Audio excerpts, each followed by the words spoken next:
সর্বশেষ নবী, আখিরি নবী, বিশ্ব নবী মুহাম্মদুর রাসূলুল্লাহ সাল্লাল্লাহু আলাইহি সাল্লামকে আল্লাহ তাআলা ইসমাঈল আলাইহিস সালামের চ্যানেলে পাঠিয়ে দিয়েছেন। চেঞ্জিং দ্য লিডারশিপ ফ্রম বনি ইসরাইল টু বনি ইসমাঈল। ওনার অনন্য বৈশিষ্ট্য হচ্ছে উনি সাইয়্যিদু বুলদি আদম। পৃথিবীতে যত মানুষ এসছে সবার লিডার হবেন তিনি। He is the leader. অনেক লিডার আছে আমাদের সামনে, ভবিষ্যৎ লিডার। মাশাআল্লাহ, তাবারাকাল্লাহ। Leader is someone who knows the way, shows the way and goes the way. নেতা হচ্ছে সে জানে কোন রাস্তায় সে চলবে এবং সে অন্যকে রাস্তা দেখাতে পারে এবং সবাইকে নিয়ে ওই রাস্তায় চলে। হি ইজ দ্য লিডার। নেতাকে বক্তব্য করতে জানতে হয়। রাসূল সাল্লাল্লাহু আলাইহি ওয়াসাল্লাম বলতেন, উতিতু জাওয়ামিউল কালিম। আল্লাহ তাআলা আমাকে জাওয়ামিউল কালিম দিয়েছে। জাওয়ামিউল কালিম মানে কি?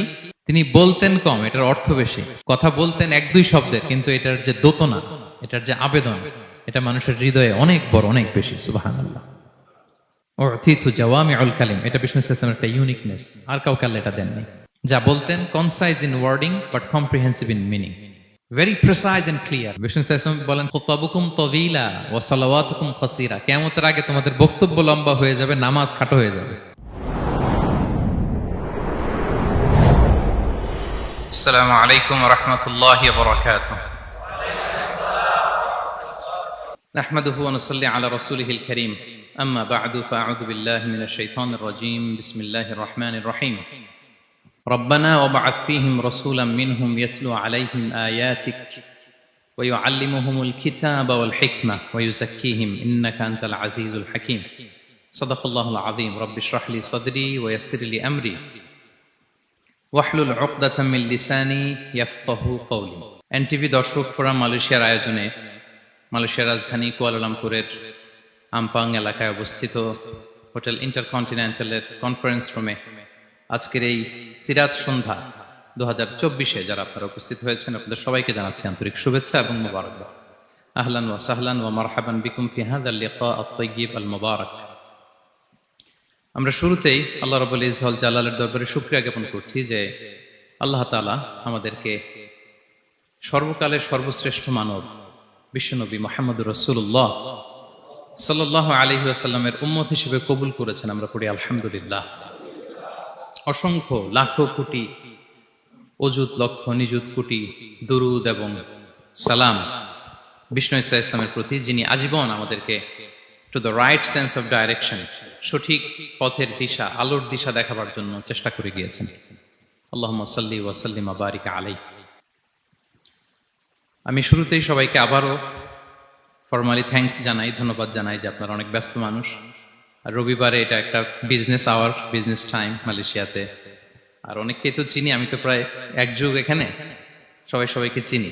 সব ব্যবসায়ীরা আসছে এখানে, মাশাআল্লাহ। তো আপনাদের যে ব্যবসা ব্যস্ততা, এগুলোকে পেছনে রেখে আজকের এই সিরাত সন্ধ্যায় আপনারা একত্রিত হয়েছেন। আপনাদের সবাইকে আন্তরিক শুভেচ্ছা এবং অভিনন্দন জানিয়ে শুরু করছি। যে টপিকটি নিয়ে আমি কথা বলতে চাই সেটি হচ্ছে প্রিয় নবীজির স্বতন্ত্র বৈশিষ্ট্য অথবা প্রফিটিক ইউনিক ফিচার্স। আল্লাহ তাআলা বিষ্ণু ইসলামকে কিছু অনন্য বৈশিষ্ট্য দিয়েছিলেন, স্বতন্ত্র বৈশিষ্ট্য, যেটা আর অন্য কোনো নবীকে দেননি। শুধু আমাদের পেয়ারা হাবিবই পেয়েছিলেন এই বৈশিষ্ট্যগুলো। উনি ছাড়া পৃথিবীর দ্বিতীয় কেউ এই বৈশিষ্ট্যের অধিকারী হতে পারেন। এই অনন্য বৈশিষ্ট্য কি? সে সমস্ত স্বতন্ত্র বৈশিষ্ট্য যেগুলো দিয়ে আল্লাহ তাআলা বিষ্ণু ইসলামকে ধন্য করেছেন। এই বৈশিষ্ট্যগুলো নিয়ে আজকে আমরা জানবার চেষ্টা করব, কিভাবে আমাদের নবী unique. Some distinctive characteristics of Prophet Muhammad sallallahu alaihi wasallam. এই টপিকের উপর আমরা কিছু কথা শুনবো ইনশাআল্লাহ। আমরা যদি একটু পেছন থেকে শুরু করি, ব্যাক টু দ্য হিস্ট্রি, তাহলে দেখবো এই যে বিষ্ণু ঈসা ইসলাম 570 খ্রিস্টাব্দে আব্দুল্লাহ এবং আমেনা ওনাদের ঘর উজাড় করে আলোকিত করে পৃথিবীতে শুভাগমন করেছিলেন। এ ধরার বুকে ওনার শুভাগমনের 2000 বছর আগে সাইয়েদনা ইব্রাহিম আলাইহিস সালাম ওনার আগমনের জন্য আল্লাহ তাআলার কাছে প্রার্থনা করেছিলেন। We have to connect the dots. History বুঝতে হলে আপনাকে ডটগুলো একটু কানেক্ট করে নিতে হবে। বিষ্ণু ঈসা ইসলাম এ ধরার বুকে শুভাগমনের 2000 বছর আগে মক্কার ধুধুমরু প্রান্তরে আল্লাহর খলিল ইব্রাহিম আলাইহিস সালাম আল্লাহর কাছে একটা দোয়া করেছিলেন। সেই দোয়াটি দিয়েই আমি শুরু করেছি। সূরাতুল বাকারার 129 নম্বর আয়াতে আল্লাহ তাআলা এই দোয়াটি, সাইয়েদনা ইব্রাহিম আলাইহিস সালামের দোয়াটি হুবহু কোট করেছেন। তিনি দোয়া করেছেন, রব্বানা ওয়াবআথ ফীহিম রাসূলাম মিনহুম ইয়াতলু আলাইহিম আয়াতিক ওয়া ইউআল্লিমুহুমুল কিতাবা ওয়াল হিকমাতা ওয়া ইউযাক্কিহিম ইন্নাকা আনতাল আজিজুল হাকীম। হে আমাদের রব, এই জনপদে তাদের মধ্য থেকে আপনি একজন রসুল পাঠান, যিনি তাদেরকে আপনার আয়াত তেলাওয়াত করে শোনাবে, আপনার কিতাব শিক্ষা দিবে, প্রজ্ঞা শিক্ষা দিবে এবং তাদেরকে শুদ্ধাচারী বানাবে। এই দোয়াটা সেদিন ইব্রাহিম আলাইহিস সালাম করেছিলেন। আর এই দোয়ার বদৌলতে প্রায় 2000 বছর পরে ধরার বুকে বিষ্ণু ঈসা ইসলামের আগমন। সুবহানাল্লাহ বিহামদিহি। এবং রাসূল সাল্লাল্লাহু আলাইহি ওয়াসাল্লাম প্রায় বলতেন, আনা দাওয়াতু আবি ইব্রাহিম, আমি আমার পিতা, আদি পিতা ইব্রাহিমের দোয়ার ফসল। আমার পিতা আমার জন্য দোয়া করেছিলেন। সাইয়েদনা ইব্রাহিম আলাইহিস সালামের 2 সন্তান ছিল, ইসহাক এবং ইসমাঈল আলাইহিস সালাম। আই রিপিট, আমি আবার বলি, একদিকে ইসহাক আরেকদিকে ইসমাঈল। আমার সাথে সাথে বলেন, একদিকে আরেকদিকে 2 সন্তান। তো এই যে ইসহাকের যে লিনিয়েজ বা চ্যানেল, পৃথিবীর সব নবী এই চ্যানেলে এসেছে। সাইয়েদনা ইসমাঈলের লিনিয়েজ বা চ্যানেলে কোন নবী আসেনি। হাজার হাজার নবী, শত শত নবী সাইয়েদনা ইব্রাহিম আলাইহিস সালামের পরে যারাই এসেছে সবাই ইসহাকের চ্যানেলে এসেছে। ইসমাঈল ইসলামের চ্যানেলে কোনো নবী নেই। এবং পৃথিবীর সব নবীরা ওনাদের উম্মতের কাছে বলতেন যে এই যে নবী আসার ধারাবাহিকতায় সর্বশেষ একজন নবী আসবেন, তিনি হবেন সবার সেরা, সবার সেরা নবী হবেন। তাহলে ইব্রাহিম আলাইহিস সালামের 2 সন্তান, একদিকে ইসহাক আর একদিকে ইসমাঈল। নবী এসেছে কি ইসমাঈলের চ্যানেলে না ইসহাকের চ্যানেলে? ইসহাকের চ্যানেলে। হাজার হাজার prophet came to this channel, এই চ্যানেলে এসেছে। এবং তারা সবাই বলতো সর্বশেষ যিনি আসবে তিনি হবেন সবার সেরা। ফলে এই জেনারেশনগুলোতে তাদের মধ্যে একটা বদ্ধমূল ধারণা হয়ে গিয়েছিল যে সর্বশেষ নবীটা যে আসবে উনিও এই চ্যানেলেই আসবে। যে তারা দেখতে পাচ্ছেন হিস্ট্রিক্যালি এই চ্যানেলে, ইসমাইলের চ্যানেলে কোনো নবী নাই, নবী ছাড়া একটা চ্যানেল। সব নবী আসছে ইসহাক আলাইহিস সালামের চ্যানেলে। ফলে তাদের একটা ধারণা ছিল সর্বশেষ সর্বসেরা যে নবী উনিও আসবেন এদিক দিয়ে। কিন্তু আল্লাহ তাআলা তাদের ধারণাকে নস্যাৎ করে দিয়ে সর্বশেষ নবীকে ইসহাকের চ্যানেলে পাঠান নাই। সর্বশেষ নবী, আখিরি নবী, বিশ্ব নবী মুহাম্মদুর রাসূলুল্লাহ সাল্লাল্লাহু আলাইহি সাল্লামকে আল্লাহ তাআলা ইসমাঈল আলাইহিস সালামের চ্যানেলে পাঠিয়ে দিয়েছেন। দেখছেন, চেঞ্জিং দ্য লিডারশিপ ফ্রম বনি ইসরাইল টু বনি ইসমাঈল। সাইয়েদনা ইব্রাহিম আলাইহিস সালামের ছেলের নাম ইসহাক, ইসহাকের ছেলের নাম ইয়াকুব। ইয়াকুব আলাইহিস সালামের একটা উপাধি হচ্ছে ইসরাইল। ইসরাইল মানে হচ্ছে আব্দুল্লাহ, মানে আল্লাহর বান্দা। ফলে উনার যত ডিসেন্ডেন্ট সন্তান তারা সবাই হচ্ছে বনি ইসরাইল, ইসরায়েলের বংশধর। তো সব নবীকে আল্লাহ এখানে পাঠালেও শেষ নবীকে আল্লাহ তাআলা পাঠিয়েছেন ইসমাইলের চ্যানেলে। তার মানে বিশ্বনবী বনি ইসরাইল নন, বিশ্বনবী হচ্ছেন বনি ইসমাইল, ইসমাইলের চ্যানেলে এসেছে। আলহামদুলিল্লাহ বলেন। তাহলে লিঙ্ক আপটা বুঝতে পেরেছেন তো না, কিভাবে বিষ্ণু ঈসা ইসলাম আসলেন? রাসূল ইসলাম প্রায় এভাবে বলতেন যে আনা দাওয়াতু আবি ইব্রাহিম, আমি আমার পিতা ইব্রাহিমের দোয়ার ফসল। তিনি দোয়া করেছিলেন মক্কার ধুধু প্রান্তরে যে আল্লাহ এই জনপদে একজন নবী দিও। ওনার দোয়ার 2000 বছর পরে আল্লাহ তাআলা এই দোয়া কবুল করেছেন। আমরা তো তাহাজ্জুদের সময় দোয়া করে এরপরের দিন হুজুরের কাছে মাসালার জন্য যাই, হুজুর দোয়া তো কবুল হয় না, এত দোয়া করলাম আল্লাহ তো শোনে নাই।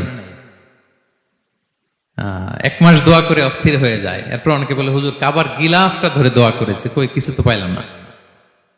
দেখেন সাইয়েদনা ইব্রাহিম আলাইহিস সালাম দোয়া করেছিলেন সেই কবে, তার 2000 বছর পরে আল্লাহ তাআলা এই দোয়াটা কবুল করেছেন। তো দোয়া যদি কবুল না হয় অস্থির হওয়া যাবে? আওয়াজ করে বলেন, অস্থির হবেন আপনারা? না, অস্থির হওয়া যাবে না, ভরসা রাখুন আল্লাহর উপর। তো বিষ্ণু বলতেন আনা দাওয়াতু আবি ইব্রাহিম, আমি আমার পিতা ইব্রাহিমের দোয়ার ফসল। আবার বলতেন বিশারাতু আখি ঈসা, আমি আমার ভাই ঈসার সুসংবাদের ফসল।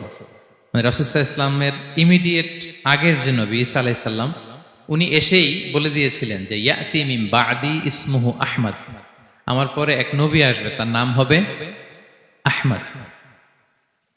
তাহলে দেখেন বিশ্ব নবী যে আসতেছে এটা অ্যানাউন্সমেন্টের জন্য আল্লাহ একজন নবী পাঠিয়ে দিয়েছে। He is coming. বিশ্ব নবীর স্ট্যাটাস বুঝতে পারছেন? হি ইজ কামিং, উনি আসতেছেন, এটা বলার জন্য আল্লাহ একজন নবী পাঠিয়ে দিয়েছেন, জিসাস ক্রাইস্টকে, ঈসা আলাইহিস সালামকে পাঠিয়েছেন। তো রাসূল সাল্লাল্লাহু আলাইহি ওয়াসাল্লাম বলতেন বিশারাতু ঈসা, আমি ঈসার সুসংবাদের ফসল। আবার বলতেন ওয়া রুইয়া উম্মি আমিনা, আমি আমার মা আমিনার স্বপ্নের ফসল। রাসূল সাল্লাল্লাহু আলাইহি ওয়াসাল্লামের মা আমিনা যখন কনসিভ করেছেন রাসূল সাল্লাল্লাহু আলাইহি ওয়াসাল্লামকে পেটে, তিনি মাঝে মাঝে স্বপ্নে দেখতেন যে ওনার পেট থেকে একটা আলো বের হয়ে পারস্য, সিরিয়ার প্রাসাদগুলোর মধ্যে ঝলকানি দিচ্ছে। নূর আদাআত মিনহু কুসুর আশ-শাম, শাম দেশের প্রাসাদগুলোকে আলোর ঝলকানি দিচ্ছে। এটা হচ্ছে একটা আলামত যে বিষ্ণু ঈসা ইসলামের শিক্ষা, ওনার ডমিনেশন গোটা বিশ্বব্যাপী ছড়িয়ে যাবে। সুবহানাল্লাহ বিহামদিহি। তাহলে আমরা হিস্ট্রিটাকে কানেক্ট করে নিলাম। বিষ্ণু বলতেন, আমি আমার পিতা ইব্রাহিমের দোয়ার ফসল, ঈসা আলাইহিস সালামের সুসংবাদের ফসল, আমার মা আমেনার স্বপ্নের ফসল। এবার সামনের দিকে যাই, কি কি স্বতন্ত্র বৈশিষ্ট্য দিয়ে আল্লাহ তাআলা বিষ্ণু ইসলামকে পৃথিবীতে পাঠিয়েছেন। প্রিয় ভাইরা, কোরআনে অনেক নবীর কথা আল্লাহ তাআলা বলেছেন এবং বিভিন্ন সময়ে বিভিন্ন নবীদেরকে আল্লাহ তাআলা নাম ধরে ডাক দিয়েছেন। কি ধরে? যেমন আদম আলাইহিস সালামকে আল্লাহ নাম ধরে ডাক দিয়েছেন, ইয়া আদম, এই আদম, ইয়া আদম উসকুন আনতা ওয়া যাওজুকাল জান্নাহ, হে আদম তুমি আর তোমার বউ জান্নাতে থাকো, হে আদম, এই আদম, ডাক দিয়েছেন না? কথা বুঝতেছেন? আচ্ছা। মূসা আলাইহিস সালামকে আল্লাহ নাম ধরে ডেকেছেন, ওমা তিলকা বিয়ামিনিকা ইয়া মূসা, এই মূসা হাতে কি? নাম ধরে ডেকেছেন। ইব্রাহিম আলাইহিস সালামকে আল্লাহ নাম ধরে ডেকেছেন, ওয়া নাদাইনাহু আইয়া ইব্রাহিম, হে ইব্রাহিম বলে আমি তোমাকে ডাকলাম। বিষ্ণু ঈসা ইসলামকে আল্লাহ তাআলা এত মর্যাদা দিয়েছেন, কোরআনের কোথাও অন্য নবীদের মতো আল্লাহ তাআলা বিষ্ণু নবীর নাম ধরে ডাকেন নাই। যখনই ডেকেছেন বলেছেন ইয়া আইয়ুহান নবী, হে সম্মানিত নবী। যখনই অ্যাড্রেস করেছেন বলেছেন ইয়া আইয়ুহার রাসূল, হে সম্মানিত রাসূল। সুবহানাল্লাহ বলেন। 4 জায়গায় বিষ্ণু ঈসা ইসলামের নাম এসেছে কোরআনে মুহাম্মদ নামে, আর এক জায়গায় আহমদ। এই 4 জায়গায় মুহাম্মদ যে উল্লেখিত হয়েছে, একটি জায়গায়ও নাম ধরে ডাকেন নাই, বরং ওনার রিসালাত, ওনার নবুয়তের বর্ণনা দিয়েছেন। যেমন মুহাম্মাদুর রাসূলুল্লাহ সাল্লাল্লাহু আলাইহি ওয়াসাল্লাম, মুহাম্মদ হচ্ছেন আল্লাহর রাসূল, এটা একটা কোরআনের আয়াত। এখানে নাম ধরে ডাকছে? মুহাম্মদ হচ্ছেন আল্লাহর রাসূল, এখানে কি নাম ধরে ডাকা হয়েছে? না। ওমা মুহাম্মাদুন ইল্লা রাসূল ক্বাদ খালাত মিন ক্বাবলিহির রুসুল, মুহাম্মদ রাসূল ছাড়া কেউ নন, তার আগে এরকম অনেক রাসূল পৃথিবী থেকে চলে গিয়েছে। এই আয়াতে নাম ধরে ডাকছে? না। 4 বার মুহাম্মদ শব্দটা কোরআনে উল্লেখিত হয়েছে, একবারও নাম ধরে ডাকে নাই। সুবহানাল্লাহ পড়েন। আর একবার উল্লেখিত হয়েছে আহমদ, যেটা ঈসা আলাইহিস সালামের ভাষা, ইয়াতি মিন বাদি ইসমুহু আহমদ, আমার পরে এক নবী আসবে, তার নাম হবে আহমদ। তাহলে দেখেন বিষ্ণু ইসলামকে আল্লাহ তাআলা এত সমীহ করেছেন, এত সম্মান দিয়েছেন, এত মর্যাদা দিয়েছেন যে কোরআনে কোথাও অন্য নবীদের মতো আল্লাহ তাআলা বিষ্ণু নবীর নাম ধরে ডাকেন নাই। যখনই ডেকেছেন ইয়া আইয়ুহান নবী, ইয়া আইয়ুহার রাসূল, হে সম্মানিত রাসূল, হে সম্মানিত নবী। আলহামদুলিল্লাহ বলেন। এরপর বিষ্ণু ইসলাম বলতেন, আনা সাইয়্যিদু ওয়ালদি আদম, আমি হচ্ছি আদম আলাইহিস সালামের যত সন্তান পৃথিবীতে আসবে সবার লিডার। সুবহানাল্লাহ বলবেন না? আনা সাইয়্যিদু ওয়ালদি আদম, আমি আদম আলাইহিস সালামের যত সন্তান আসবে, I am the leader of the all sons of আদম, আদমের সব সন্তানের লিডার হব আমি এই পৃথিবীতে। তিনি লিডার। এবং বিষ্ণু বলেন, আল্লাহ তাআলা যখন সব কিছু সৃষ্টি করলেন, পুরো খালকে যখন সৃষ্টি করলেন, 2টা ভাগ করলেন, ভালো আর খারাপ।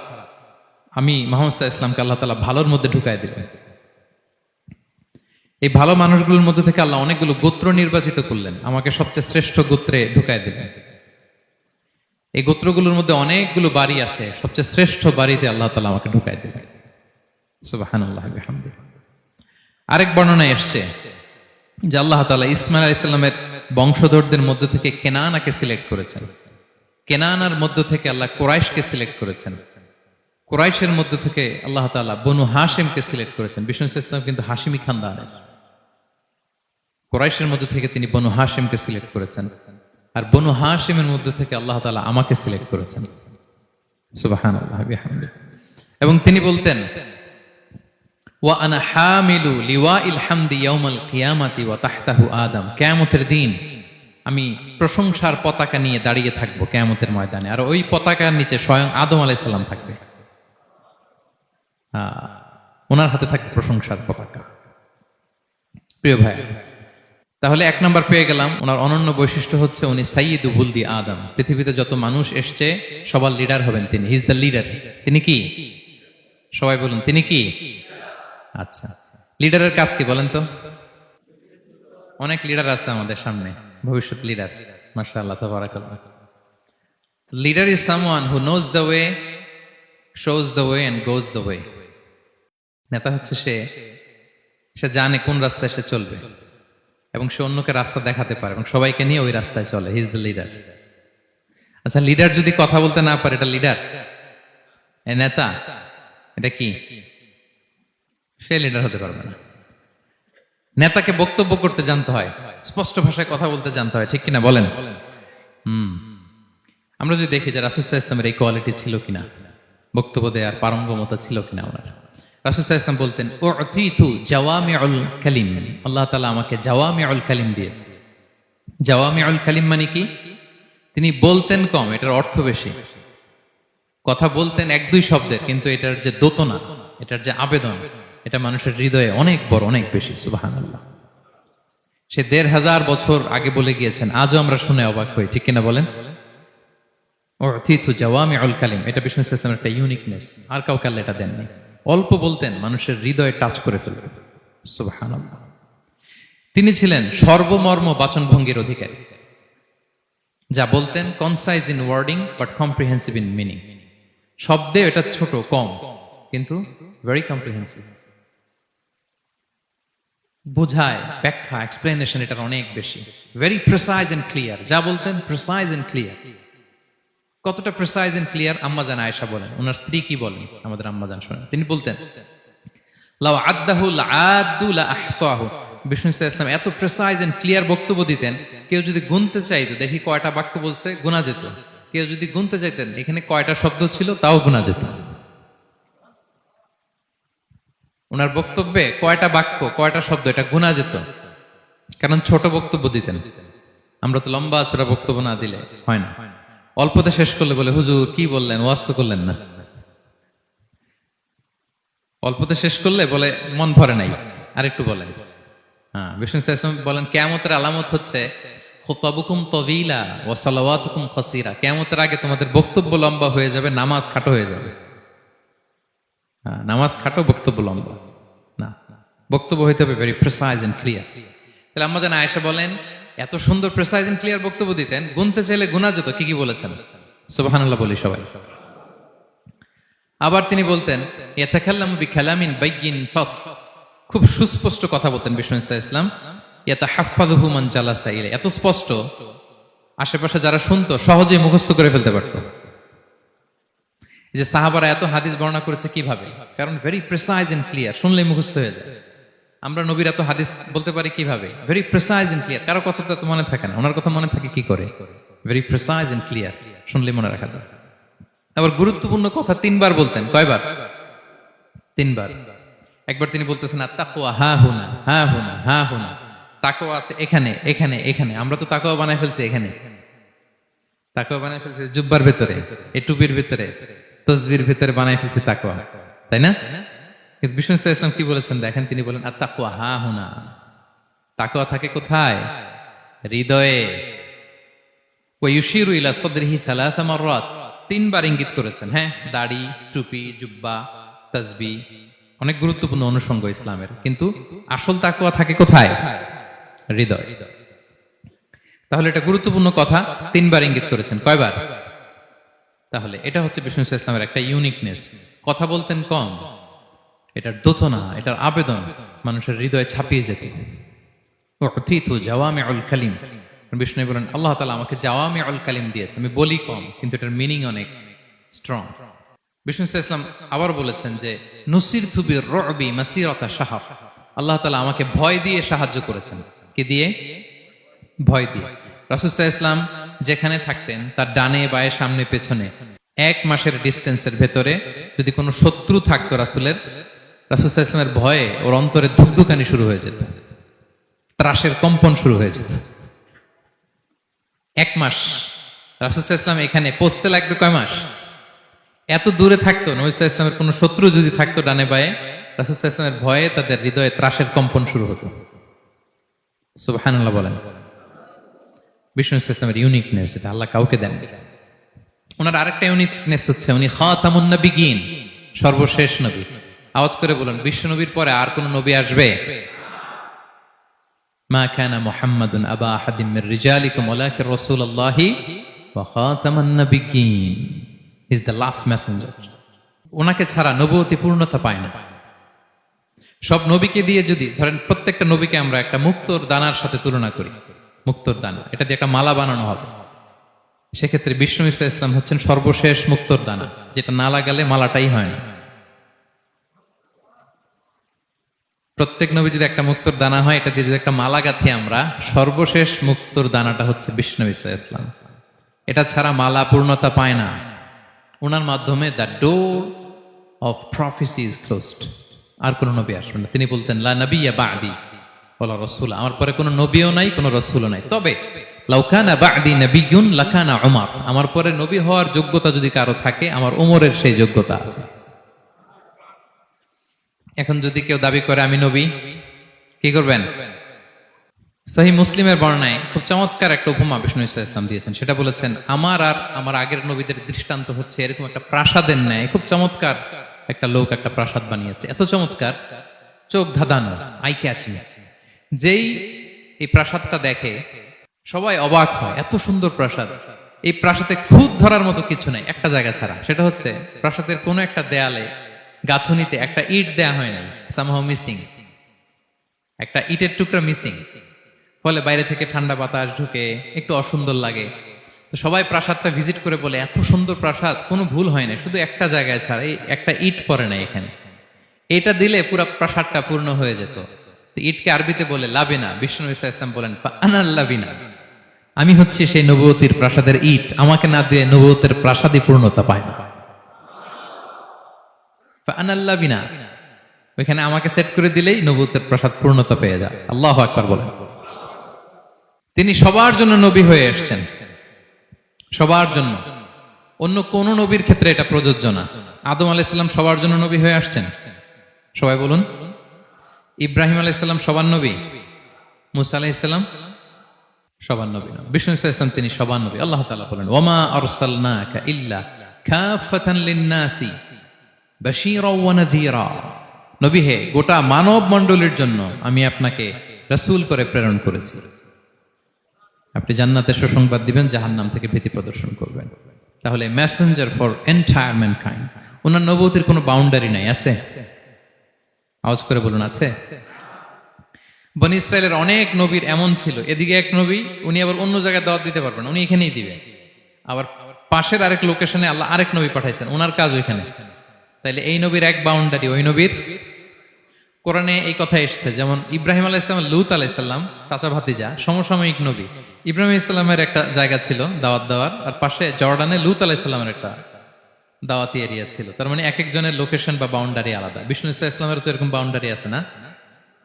আছে? আছে না? ফর দ্য এন্টায়ার গ্লোব, সবার জন্য। তিনি সাদা মানুষেরও নবী, কালো মানুষেরও নবী, তিনি আরবদেরও নবী, অনারবদেরও নবী, নারীর জন্য নবী, পুরুষের জন্য নবী, শিশুর জন্য, বৃদ্ধের জন্য, বিকলাঙ্গের জন্য, সবার জন্য তাকে রাসূল করে প্রেরণ করেছে কে? তাহলে সবার জন্য তিনি নবী, মানুষের জন্য, for the mankind, for the জিনকাইন্ড, for the animal kind, সবার জন্য তিনি রাসূল হয়ে পৃথিবীতে প্রেরিত হয়েছেন। আল্লাহ তাআলা অন্য আয়াতে বলেন ওয়ামা আরসালনাকা ইল্লা রাহমাতাল লিল আলামিন, I have sent you as a mercy for the entire universe. নবী, গোটা বিশ্বের সবার জন্য আপনাকে আমি রহমত করে প্রেরণ করেছি, সবার জন্য, মাছের জন্য, গাছের জন্য, পাহাড়ের জন্য। তিনি শুধু আমাদেরই নবী নন, সবার নবী তিনি। এমনকি পশু পাখি বিষ্ণু ঈসা ইসলামকে দেখে চিনতে পারতেন।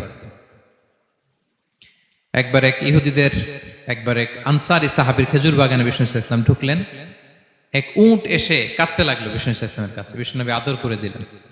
কানে কানে কি যেন বললো। বিষ্ণু ঈসা ইসলাম সাহাবাদের বললেন, তোমরা জানো সে কি বলেছে? সে বলেছে যে তার মনিব তাকে দিয়ে কাজ করায় অনেক, কিন্তু খাবার দেয় না। বিষ্ণু ঈসা ইসলামকে সে চিনতে পেরেছে, বিষ্ণু ঈসা ইসলামের কাছে এসে অভিযোগ দিয়েছে। এবং তিনি যখন নবী হবেন ভাব 6 মাস আগ দিয়ে, নবী হওয়ার আগে দিয়ে কিছু কিছু ঘটনা ঘটতো। তো বিষ্ণু ঈসা ইসলাম বলেন, আমি প্রায় যখন মক্কার উপত্যকার পাশ দিয়ে যেতাম, বিভিন্ন পাথরের মধ্যে থেকে আমি আওয়াজ শুনতাম, আসসালামু আলাইকা ইয়া রাসূলুল্লাহ।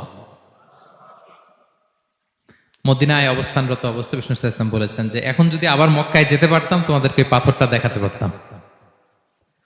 আমি পাহাড়ের পাশ দিয়ে যখন যেতাম, পাথর থেকে আওয়াজ আসতো, আসসালামু আলাইকা ইয়া রাসূলুল্লাহ। তার মানে পাথর নবীকে চিনতো কি চিনতো না? বলেন।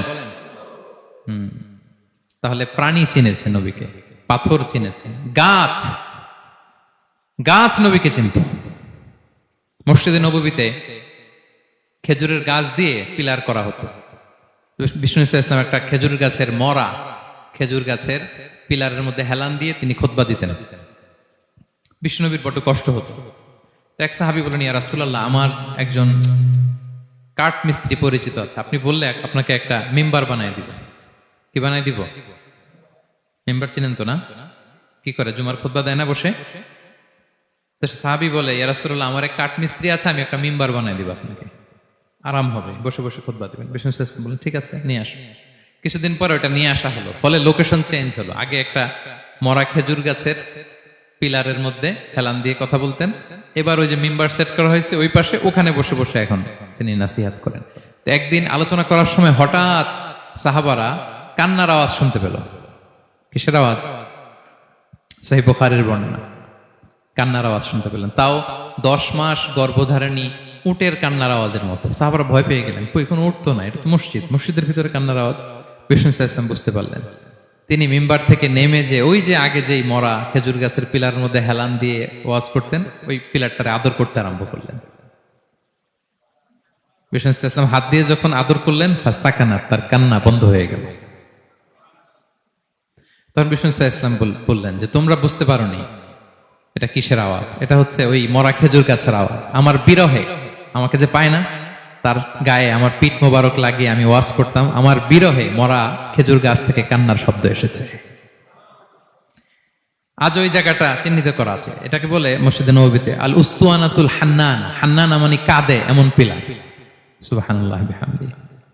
তাহলে পাথর বিষ্ণু ইসলামকে সালাম দিয়েছে, প্রাণী বিষ্ণু ইসলামের সাথে কথা বলেছে, মরা গাছ খেজুরের গাছ বিষ্ণুনবীর বিরহে কেঁদেছে। সুবহানাল্লাহ বিহামদিহি। বিষ্ণু ইসলামের ইউনিকনেস, ইউনিক ফিচার এগুলো। বিষ্ণু ইসলাম, আমরা যেমনি মাঝে মাঝে আমাদের লাইফে আপস এন্ড ডাউনস থাকে, ওনার জীবনেও ছিল। একটা সময় ছিল বিষ্ণু ইসলামের এমন এসেছে যে ওনাকে ঘরে শেল্টার দিতেন ওনার স্ত্রী খাদিজাতুল কুবরা তাহেরা রাদিয়াল্লাহু তাআলা আনহা। মেন্টালি সাপোর্ট দিতেন, ফিনান্সিয়ালি সাপোর্ট দিতেন। উনি মারা গেলেন। পলিটিক্যাল সাপোর্ট দিতেন চাচা আবু তালেব, উনিও মারা গেলেন। কই যাবেন উনি? নেইবরিং সিটি তায়েফে গেলেন দাওয়াত নিয়ে, সেখানেও নির্মম অত্যাচারের শিকার হলেন, প্রত্যাখ্যাত হলেন। ওনার হৃদয়টা ভেঙে খান খান, কষ্টে বেদনায় জর্জরিত হয়ে বিষ্ণু ইসলামের মন বড্ড খারাপ। বিষ্ণু ইসলামের এই ভঙ্গুর মনকে ভালো করে দেবার জন্য, সারপ্রাইজ দেবার জন্য আল্লাহ তাআলা আসমানি মিটিং এর জন্য বিষ্ণু ইসলামকে স্পেশালি ইনভিটেশন পাঠিয়েছেন। কোন নবীকে আল্লাহ এটা পাঠান নাই। কোন নবীকে আল্লাহ তাআলা ঊর্ধ্ব জগতের স্পেশাল ডিভাইন ঐশী মিটিং এর জন্য কোনো ইনভিটেশন পাঠান নাই, বিষ্ণু ইসলামকে পাঠিয়েছেন। সুবহানাল্লাহ পড়েন। মেরাজের ঘটনা আমরা জানি না?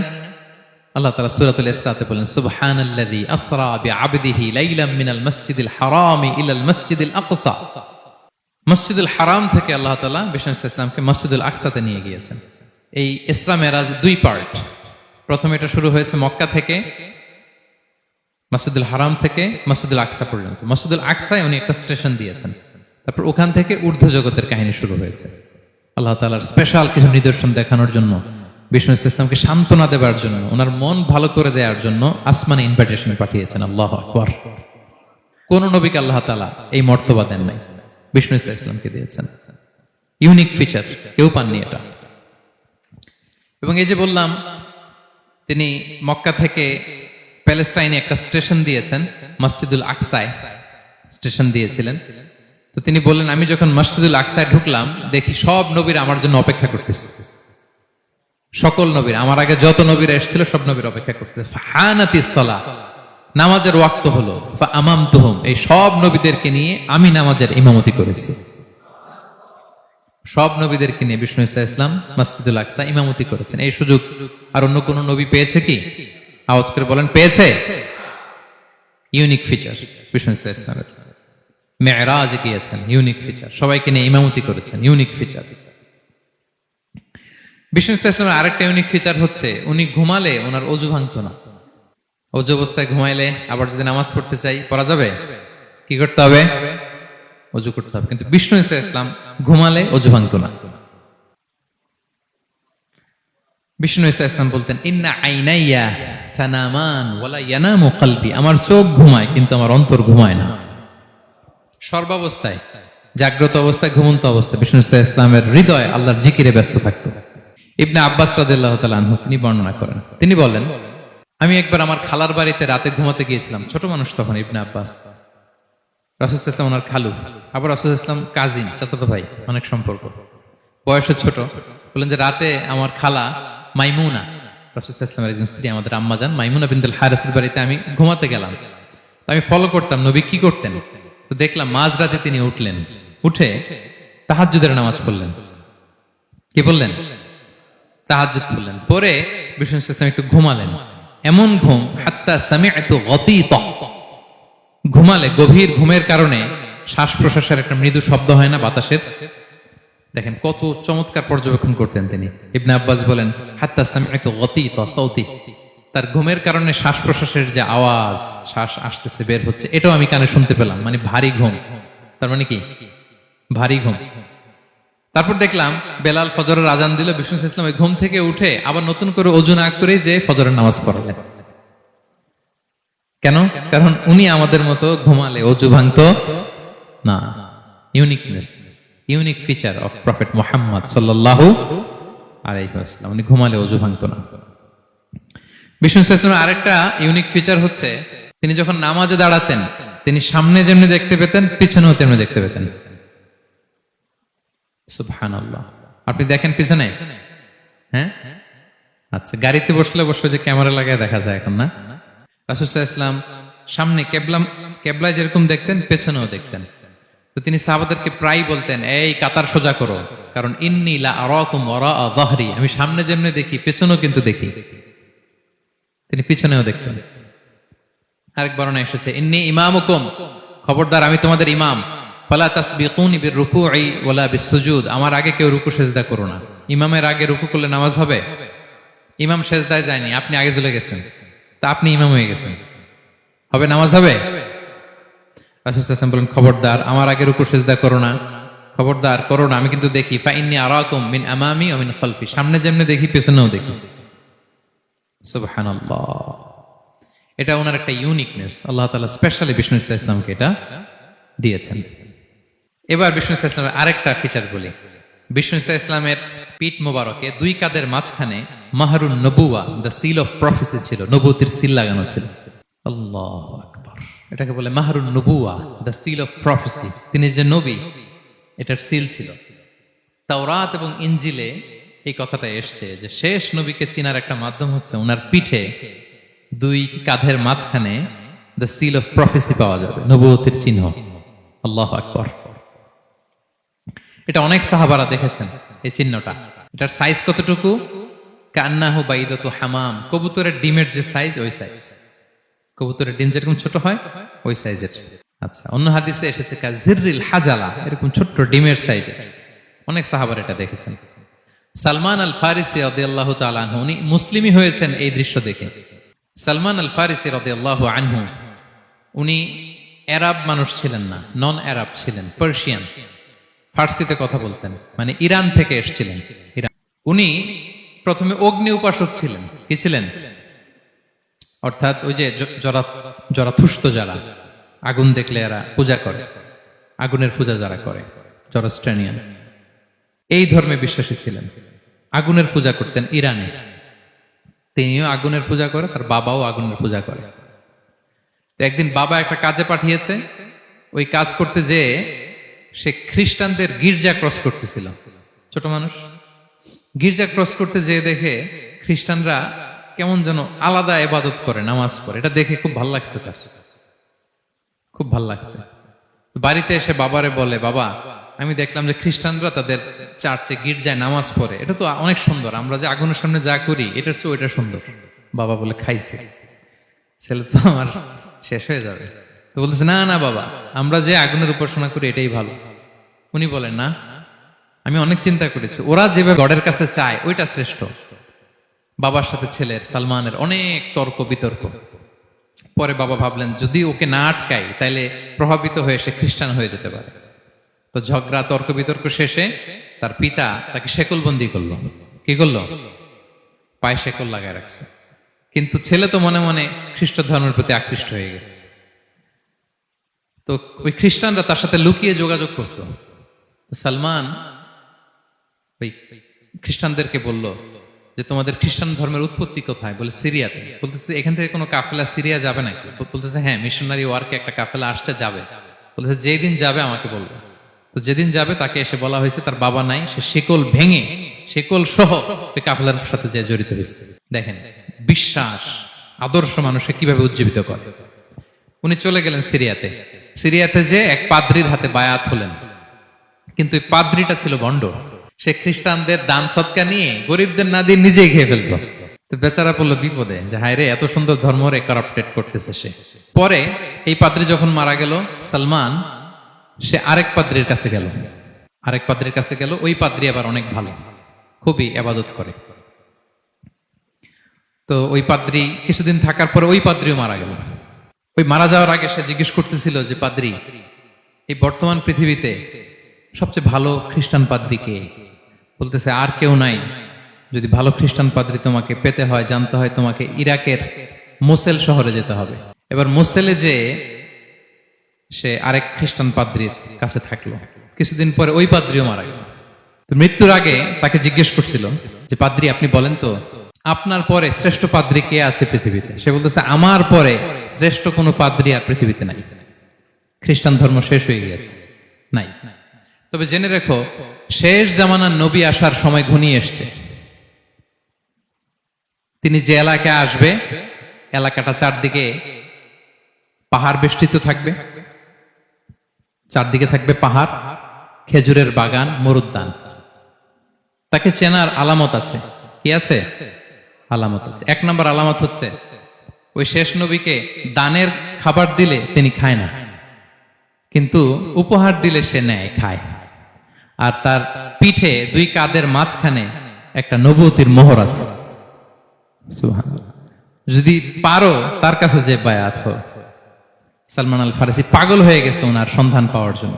কিভাবে যাবে, কিভাবে যাবে? তো উনি কিছু ছাগল পালতেন। একটা কাফেলা তিনি পেলেন, যে কাফেলা আরব কাফেলা, বনু কালবের কাফেলা আরব দেশে যাচ্ছে। তাদের সাথে তিনি চুক্তি করলেন যে আমার যত ছাগল আছে এই ছাগলগুলো তোমাদের দিয়ে দিব, তোমরা কি ওই এলাকায় আমাকে পৌঁছে দিবা? তারা বললেন হ্যাঁ পৌঁছে দিব। সব ছাগল দিয়ে দিলেন, রওনা হইলেন ওই এলাকায়। মাঝপথে তারা তার সাথে জুলুম করলো, অন্যায় আচরণ করলো। তাকে দাস হিসেবে বিক্রি করে দিল ইহুদিদের কাছে। ওয়াদি আল কোরআন নামে একটা জায়গা আছে, ওখানকার এক ইহুদির কাছে বিক্রি করে দিল। সে ইহুদির কাছে দাস হিসেবে থাকতে আরম্ভ করলো। অনেকদিন পরে মদিনার পূর্ব নাম কি দেখি, কে বলতে পারে? হ্যাঁ মাশাআল্লাহ, এই তো মদিনার পূর্ব নাম হচ্ছে ইয়াসরিব। তো ইয়াসরিবের এক ইহুদি, বনু কুরাইজার ইহুদি, সে আসছে ওয়াদি আল কোরাতে তার কাজিনের কাছে। এসে দেখে নতুন এক দাস পাইছে, বলছে আমি কিনবো, তুমি কিনতে চাও? তার কাছে বিক্রি করে দিল। তখন ইয়াসরিবের ওই ইহুদি বনু কুরাইজার সালমান আল ফারিসিকে নিয়ে ইয়াসরিবে চলে গেল। সুবহানাল্লাহ। মদিনার আগের নাম কি? বিষ্ণু ইসলাম মক্কা থেকে হিজরত করে কিছুদিন পরে কই যাবেন? সত্যের অনুসন্ধানে যদি আপনি হন, সত্য আপনি পাবেনই, সত্যের কাছে আপনি পৌঁছাবেন, এতে কোনো সন্দেহ নাই। দেখেন বিষ্ণু ইসলাম ওই এলাকায় আসবেন, আসার আগে আল্লাহ তাআলা সালমানকে নিয়ে ওখানে পৌঁছায় দিয়েছে। তিনি ওখানে থাকলেন, দীর্ঘদিন থাকলেন, খেজুর বাগানে তিনি কাজ করেন আর অপেক্ষা করেন যে কবে বিষ্ণু ইসলাম আসবেন। একদিন তিনি খেজুর গাছের উপরে কাজ করতেছেন, হঠাৎ ইহুদিরা বলা বলি করতেছে আজকে ওই মক্কা থেকে কোন এক লোক নাকি আসছে কোবাপল্লীতে, সবাই বলে সে নাকি নবী, সবাই বলে সে নাকি। এই কথা শুনে উনি খুশিতে ওই খেজুর গাছ থেকে ধপাস করে নিচে পড়ছে। নিচে পড়ে মালিককে বলতেছে কে আসছে, কে আসছে। এই কথা শুনে মালিক রেগে মেগে তাকে মারতে আরম্ভ করলো যে তোমার জেনে কি লাভ, যাও এখান থেকে। তার মানে সুবহানাল্লাহ, সালমান আল ফারিসি তিনি জেনে গেলেন যে বিষ্ণু ইসলামের আগমন ঘটেছে। আপনারা জানেন যে হিজরতের যে রুটটা, বিষ্ণু ইসলাম সরাসরি ইয়াসরিবে বা মদিনায় না ঢুকে প্রথমে কুবাতে ঢুকেছিলেন, কুবাপল্লীতে কিছুদিন ছিলেন, মসজিদে কুবা নির্মাণ করেছেন। তো তিনি তো সত্যের সন্ধানী হয়ে পাগল, আল্লাহর কাছে সবসময় দোয়া করতেন, আল্লাহ সেই আখির জামানার নবীর সন্ধান যেন আমি পাই। সালমান আল ফারিসি রাদিয়াল্লাহু তাআলা আনহু ওই যে তার পাদ্রীর শিখিয়ে দেয়া যে আলামত, তিনি দেখলেন ঠিকই তো ইয়াসরিবের দুই দিকে হাররা আছে, মানে পাহাড় বেষ্টিত, আবার খেজুরের বাগান আছে। এবার তিনটা যে আলামত দিয়েছিল ওই আলামত চেক করার জন্য কিছু খেজুর নিয়ে কুবায় চলে গেলেন। কুবায় যেয়ে দেখেন বিষ্ণু ইসলাম সাহাবাদের নিয়ে বসা। তো তিনি বিষ্ণু ইসলামের সাথে পরিচিত হয়ে বললেন, এই যে কিছু সাদাকার খেজুর আমি আপনার জন্য এনেছি, নেন। বিষ্ণু ইসলাম বললেন, ওই যে ওদেরকে দাও, ওই যে গরিব সাহাবারা, ওদেরকে দাও। বিষ্ণু ইসলাম খেলেন না। সে মনে মনে বলতেছে, এই তো একটা পেয়ে গেছে, একটা পেয়ে গেছে। উনি কিন্তু খায় নাই, ধরেও নাই, বলতেছে যে ওদেরকে দাও। দিল, সাহাবারা খেল। এরপর বিষ্ণু ইসলাম কোবা থেকে মদিনায় চলে গেলেন। তখনও মদিনার নাম হয়নি, ইয়াসরিবে গেলেন। এবার কিছুদিন পরে আরো কিছু খেজুর নিয়ে সালমান রাদিয়াল্লাহু তাআলা আনহু বিষ্ণু ইসলামের কাছে গেলেন। এবার যে বললেন, কিছু খেজুর আমি উপহার হিসেবে আপনার জন্য এনেছি, আপনি কি গ্রহণ করবেন? বিষ্ণু ইসলাম বললেন, অবশ্যই গ্রহণ করব। বলেই তিনি একটা নিয়ে খেতে শুরু করলেন। খেলেন এবং বিতরণ করলেন। এবার তো সালমান মহা খুশি, এই তো পেয়ে গেছি দুইটা সাদাকার খেজুর। বলেছি ধরেও নাই, খায় নাই। যখনই বললাম উপহার, খেয়েছে। এবার বাকি রইল কয়টা? সেটা কি? নবুয়তের সিলমোহর, দ্য সিল অফ প্রফেসি। এটা তো দেখা এত সহজ না। যদি এদিকে থাকে, জামা পরে থাকলে দেখা যাবে? তো এটার জন্য প্রায় যায়, কিন্তু ব্যাটে বলে হয় না। ট্রাই করে কিন্তু দেখা যায় না। একদিন তিনি গেলেন এবং এটার জন্য তো পিছে পিছে থাকতে হবে, কি বলেন? কথা নেই বার্তা নেই, হুট করে পিছু পিছু ঘোরা যায় নাকি কারো? একদিন একটা উপলক্ষ তৈরি হলো। সেটা কি? বিষ্ণু ইসলাম, এক সাহাবী মারা গেলেন বাকিউল গারকাদে, মানে যেটাকে আমরা জান্নাতুল বাকি বলি, ওই কবরস্থানে ওই লাশ নিয়ে যাচ্ছে, সবার সাথে সাথে বিষ্ণু ইসলামও যাচ্ছে। তো এখন তো একটা সুযোগ, পিছনে পিছনে যাওয়া যায়, কি বলেন? এইবার সালমান এসে পিছু ছাড়ে না, নবীজির পিছনে পিছনে যায়, কিন্তু স্বাভাবিক যাওয়া না। একটা আছে সিম্পলি হাঁটা, এরকম না, একবার এদিকে যায়, একবার ওদিকে যায়, একবার এদিকে যায়। আর অন্য সাহাবারা মনে মনে ভাবে, ঘটনা কি, এরকম করে কেন লোকটা? কিন্তু বিষ্ণু ইসলাম তো জানেন কেন এরকম করতেছে, ঠিক কিনা বলেন? বিষ্ণু ইসলাম সেদিন দুইটা চাদর পরেছিলেন, একটা নিচে আর একটা উপরে। নিচে লুঙ্গি আর একটা চাদরটা দিয়ে গা ঢেকেছিলেন। বিষ্ণু ইসলাম ইচ্ছে করে পিঠের চাদরটা একটু নিচের দিকে নামালেন, যাতে করে সে যেটা খুঁজতেছে ওটা দেখে ফেলে। বিষ্ণু ইসলাম চাদরটাকে একটু করে নিচে নামালেন। নামানোর সাথে সাথে তিনি দেখলেন দ্য সিল অফ প্রফেসি, মাহরুন নবুয়া। দেখার সাথে সাথে সালমান আল ফারিসি চিৎকার দিয়ে বিশ্বনবীকে জড়িয়ে ধরলেন এবং ওই জায়গাটাতে দুই ঠোঁট দিয়ে চুমু খেলেন, কাঁদতে শুরু করলেন। বিষ্ণু ইসলাম বললেন, কেন কাঁদো তুমি?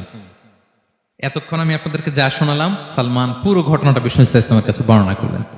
বললেন, ইয়া রাসূলুল্লাহ, এই জন্য কাঁদি। আমি ছিলাম অগ্নি উপাসক, সত্যের সন্ধানে আমি খ্রিস্ট ধর্ম গ্রহণ করেছি। 3 খ্রিস্টান পাদ্রী শেষ করে সর্বশেষ যে ভালো পাদ্রীটা, উনি বলছে যে উনি মরার পরে আর কেউ ভালো পাদ্রী নাই, আখির জামার পায়গাম্বার আগমনের সময় এসেছে। পাহাড়ি এলাকা, চারদিকে খেজুর বাগান, এরকম জায়গায় উনি আসবে। আর 3টা সাইন বলেছে, উনি সাদাকা খায় না, উপহার নেয়, খায়, আর তার পিছনে থাকবে মাহরুন নবুয়া, নবুয়তি সিল। সুবহানাল্লাহ। বিষ্ণু ইসলাম খুশি হলেন, তাকে শাহাদা পড়ালেন এবং বললেন যে, তোমার এই দাসত্ব থেকে মুক্তির জন্য কি লাগবে? সে বলে যে, আমার চুক্তি হয়েছে 300 খেজুর গাছ লাগবে। কয়শো? বিষ্ণু ইসলাম বললেন, কে আছো তোমাদের ভাইকে সাহায্য করবা? কেউ 20টা, কেউ 30টা, কেউ 40টা। সব সাহাবারা ডোনেট করে 300 খেজুর দিয়ে দিলেন, খেজুরের গাছ হয়ে গেল। আর 40 গ্রাম স্বর্ণ, এটাও দিতে হবে। তো কোন এক যুদ্ধে বিষ্ণু ইসলাম একটা ছোট্ট স্বর্ণের টুকরে পেয়েছিলেন, বললেন, যাও এটা নিয়ে ওজন দাও, ওজন দিলে দেখবা হয়ে গেছে। ওইটা নিয়ে ওজন দেয়া হলো, দেখা গেল মুহূর্তে একেবারে সমানে সমানে 40 গ্রাম হয়ে গেছে। সালমান আল ফারিসি রাদিয়াল্লাহু তাআলা আনহু তারপর থেকে মৃত্যুর আগ পর্যন্ত বিষ্ণু ইসলামের সাথে ছিলেন, সবগুলো যুদ্ধে অংশগ্রহণ করেছেন। এবং 5ম হিজরিতে ওই যে পরীক্ষা খননের কথা আমরা জানি না, দ্য ব্যাটল অফ ট্রেঞ্চ, এই বুদ্ধিটা আসছিল সালমান রাদিয়াল্লাহু তাআলা আনহুর মাথা থেকে। এটা হচ্ছে ওনার ব্রেন চাইল্ড। কারণ আরব দেশে এরকম পরীক্ষা খনন করার ট্রেডিশনই ছিল না। উনি তো আরব দেশের না, আসছে পারস্য থেকে। ওনার এই বুদ্ধি পরামর্শ নিয়ে বিষ্ণু ইসলাম 5ম হিজরিতে পুরো মদিনার চারদিকে খনন করে এই পরীক্ষা করেছিলেন। সুবহানাল্লাহ পড়েন। তাহলে প্রিয় সুধী, মাহরুন নবুয়া বিষ্ণু ইসলামের একটা ইউনিকনেস, অন্য কোন নবীর ছিল না। বিষ্ণু ইসলামের ছিল কাযিরিল হাজালা, কবুতরের ডিমের মতো পিঠের মধ্যে।